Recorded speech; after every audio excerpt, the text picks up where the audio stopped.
شهر رمضان الذي أنزل فيه القرآن هدى للناس وبينات من الهدى والفرقان.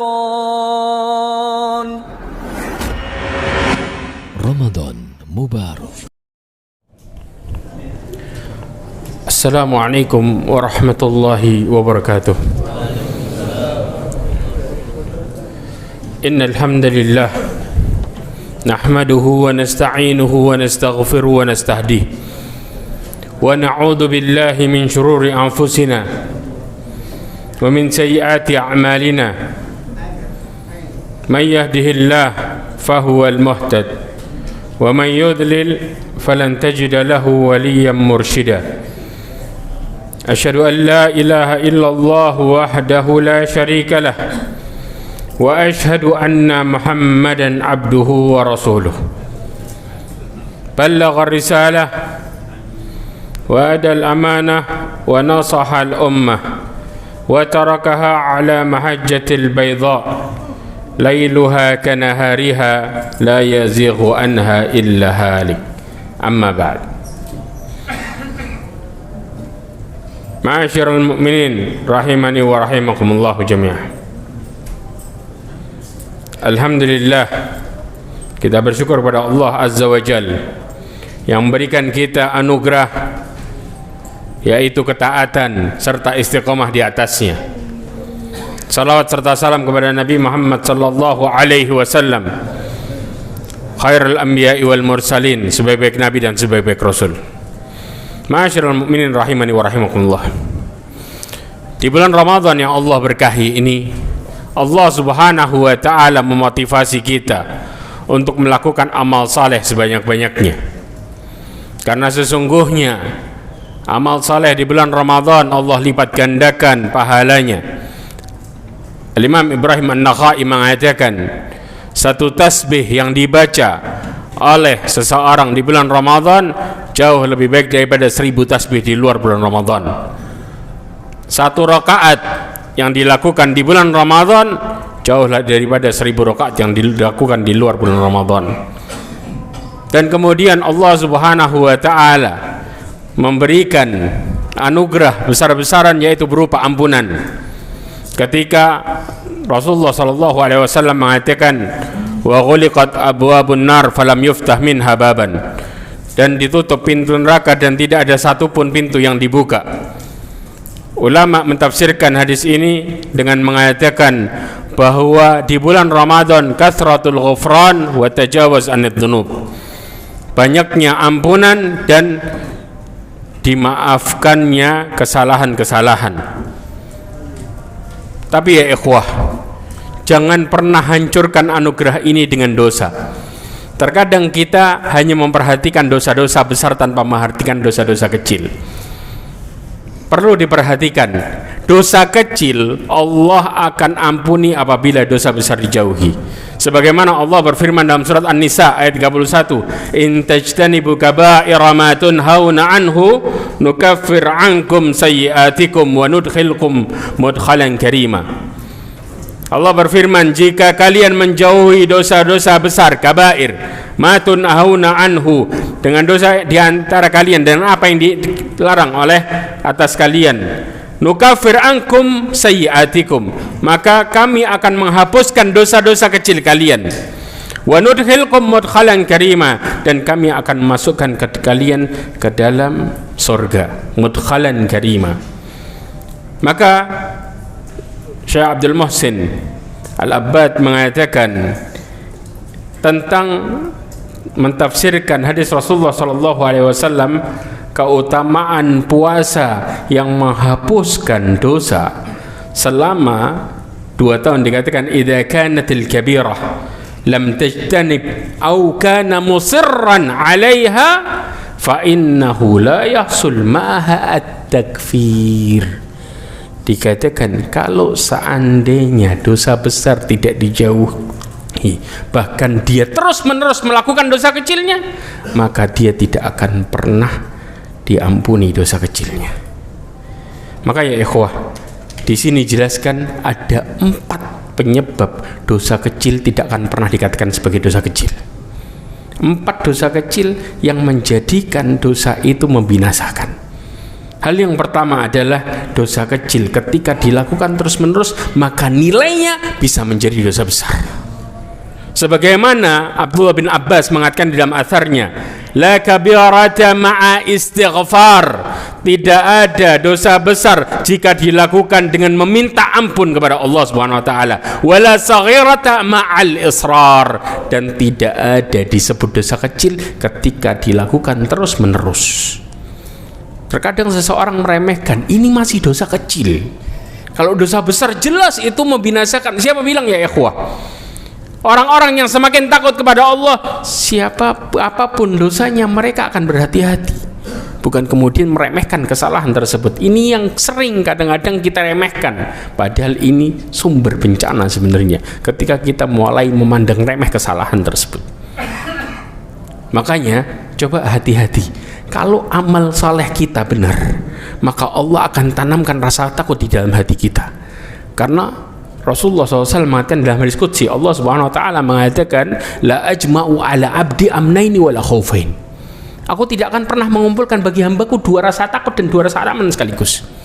Fa in amanani fid dunya akhaftuhu yaumal qiyamah. Kalau dia merasa aman dariku di dunia, maka aku buat dia ketakutan di hari kiamat. Wa in khafani fid dunya amantuhu yaumal qiyamah. Kalau dia merasa takut kepadaku di dunia, aku buat dia aman di hari kiamat kelak. Maka ketaatan yang sebenarnya akan membawa kepada rasa takut kepada Allah Subhanahu wa taala. Allah mengatakan radhiyallahu anhum wa radu an. Dzalika liman khasyiya rabbah. Maka Ibnu Qayyim mengatakan ghayatut ta'ah ma'a ghayatul khauf. Puncak ketaatan itu sejalan dengan puncak rasa takut. Semakin kita taat, semakin amal soleh kita diterima, semakin kita akan takut kepada Allah Subhanahu wa taala dan khawatir terhadap amal yang kita lakukan. Kemudian perkara yang kedua adalah yang membuat dosa kecil bisa besar ketika seseorang meremehkan dosa tersebut. Seberapa besar pun kesalahannya, ketika dia diremehkan, maka Allah melihat itu perkara yang besar ya ikhwah. Sebagaimana Abdullah bin Mas'ud mengatakan, innal mu'min yara dhunubahu ka'annahu qa'idan tahtal jabal yakhafu ayyaqa alaih. Sesungguhnya seorang mukmin melihat dosanya seakan-akan dia duduk di bawah gunung, takut gunungnya longsor. Wa ammal fajir wa innal fajir yara dhunubahu kadubabin yamurru ala anfi. Seorang pendosa ketika melihat dosanya, seberapapun dosanya, dia akan melihat seperti lalat yang lewat di depan hidungnya. Dia tidak akan pernah panik dan hanya melihat sesuatu yang remeh. Maka hati-hati. Terkadang kita sekarang meremehkan dosa kecil, besok kita bisa meremehkan dosa besar. Naudzubillah min dzalik. Kemudian dari Anas bin Malik radhiyallahu anhu mengatakan, innakum lata'lamuna a'malan hiya adakku fi a'yunikum min syarr.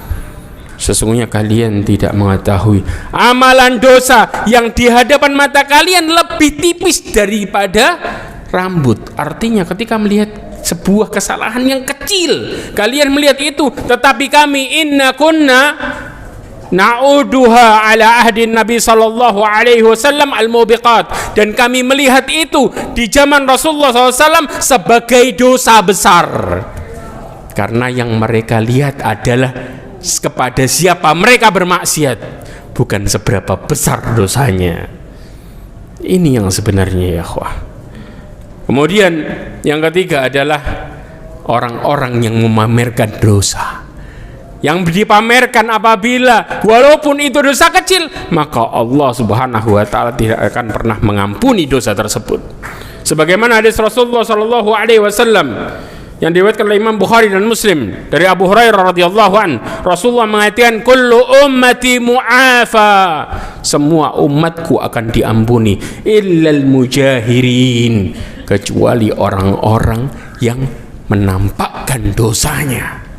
Semua diampuni kecuali orang-orang yang menampakkan dosanya. Wa inna minal ijhar, termasuk dari menampakkan, ayyamalul abdu bilaili amalan thumma yusbihu qad satarahu Allah fayaqul ya fulan amiltul bariha kadza wa kadza. Dan termasuk dari menampakkan ketika seseorang melakukan kemaksiatan di malam hari, Rasulullah mengatakan apapun maksiatnya, tidak mengatakan kecil atau besar, Rasulullah mengatakan secara umum. Kemudian di pagi harinya Allah telah menutupi aibnya, kesalahannya. Kemudian dia menceritakan kepada temannya, menceritakan pada siapa, mengatakan, ya fulan, amiltul barihah wa kada wa kada. Tadi malam aku sudah melakukan ini dan itu. Maka ya ikhwah, waqad bada satarahu rabbuhu fayabitu yasturuhu rabbuhu wa yusbihu yakshifu sitrallahi an. Allah tadi malam telah menutupi aibnya, di pagi harinya dia membuka aibnya, maka orang ini tidak akan diampuni oleh Allah SWT. Maka ini menjadi perkara yang besar, menjadi dosa yang besar di sisi Allah SWT, sampai dia bertobat kepada Allah SWT. Maka hati-hati ya ikhwah. Dan yang terakhir adalah dosa kecil, namun dosa itu ketika dilakukan oleh orang yang jadi panutan, maka orang-orang yang mencontohnya akan menjadi sumber dosa baginya yang terus mengalir. Na'udzubillahi min dzalik. Sebagaimana Rasulullah SAW mengatakan dalam hadisnya yang diriwayatkan oleh Imam Muslim, dikatakan, man sanna fil islami sunnatan sayyi'atan fa'umila biha. Ingat, barang siapa yang memberikan contoh keburukan kemudian dilakukan oleh orang karena mencontoh orang tersebut, mencontoh ya ikhwah, orang ini tidak mengatakan contoh saya, tidak, namun dia melakukan di depan orang dan orang melihatnya dan terinspirasi dengannya. Na'udzubillahi min dzalik. Apa yang terjadi? Kutiba alaihi mithla wizrihi man amila biha wa la yanqusu dzalika min auzarihim syai'a.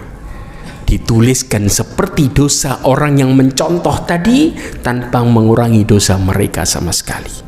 Kalau yang kita lakukan kecil, kemudian ini jadi inspirasi banyak orang, maka kebayang dosa itu akan terus mengalir kepada diri kita walaupun kita sudah ada di kuburan, selama itu dilakukan, selama itu dicontoh, dan terus akan mengalir. Na'udzubillahi min dzalik. Maka akan jadi dosa jariyah, dan ini bukan dianggap sebagai dosa kecil.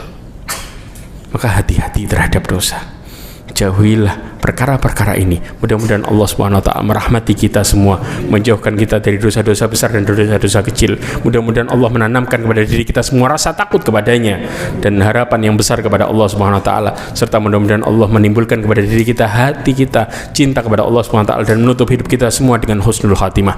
Subhanakallahumma bihamdika asyhadu an la ilaha illa anta astaghfiruka wa atubu ilaik, wa akhiru da'wana alhamdulillah wassalamu alaikum warahmatullahi wabarakatuh.